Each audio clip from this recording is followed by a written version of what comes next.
आज संध्याकाळच्या जेवणामध्ये बनवलं मस्त असं वांग्याचं भरीत आणि त्यासोबत गरमागरम ज्वारीची भाकरी। त्यासाठी काय केलं बघा, इथं 3 वांगी घेतलेली आहेत। पहिल्यांदा तर वांग्याला मी छान असं तेल लावून घेतलं, त्यानंतर वांगी व्यवस्थित अशी भाजून घेतली। वांगी भाजून घेतल्यानंतर त्यावरची साल काढली आणि छान असा वांग मॅश करून घेतलं बघा। त्यानंतर काय केलं, इथं मोठ्या आकाराचे 3 कांदे घेतले, कांदे छान असे बारीक कट करून घेतले। त्यासोबत 3-4 हिरव्या मिरच्या, 5-7 लसणाच्या पाकळ्या आणि थोडा आल्याचा तुकडा छान ठेचून घेतला। त्यानंतर गॅसवरती एक कढई ठेवली, कढईमध्ये तेल टाकलं। तेल छान गरम झालं की यामध्ये 1 चमचा मोहरी, 1 चमचा जिरे घातली। जिरे आणि मोहरी तडतडल्यानंतर यामध्ये कढीपत्ता घातला। त्यानंतर ठेचून घातलेलं आलं आणि लसूण घातलं, छान फ्राय करून घेतलं। त्यानंतर कट केलेला कांदा घातला, कांदा सुद्धा व्यवस्थित फ्राय केला।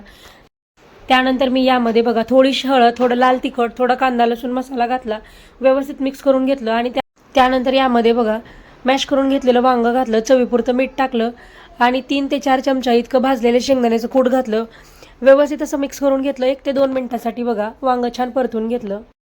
इथं तयार झालंय मस्त असं आपलं झणझणीत वांग्याचं भरीत। तुम्हाला रेसिपी कळली नसेल तर आपल्या चॅनलवरती फुल व्हिडिओ आहे, तिथं जाऊन व्हिडिओ नक्की बघा। तर या सगळेजण जेवण करायला।